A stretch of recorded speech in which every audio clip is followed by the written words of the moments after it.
Alam mo, ang sabi ko nga sa iyo, overwhelmed din sila eh. Okay. Pagod, gusto nila makuha talaga yung mga, kailangan nila makuha yung mga top sa DPWH, yung mga top na mga lawmakers talaga na talagang involved talaga.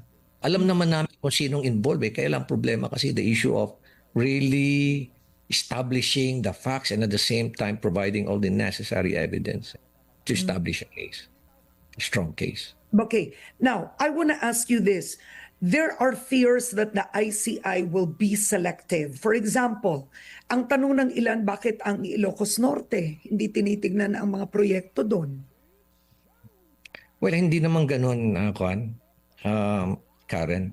In fact, isa yan sa mga tinitignan namin ni Sec Pins noon eh.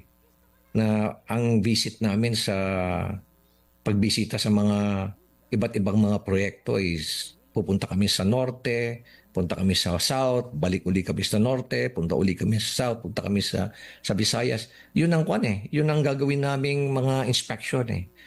Subject also to the availability of Sec Bin, syempre kasi busy rin siya. No? Oo. Pero hindi kayo umabot ng Ilocos Norte.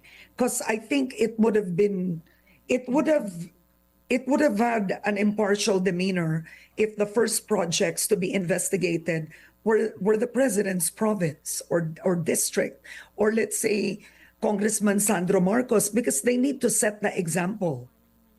Well, alam mo kasi, Karen, marami rin kaming may mga reports din kasi kami nakikita na pinapadala sa amin na mga projects sa Ilocos Norte.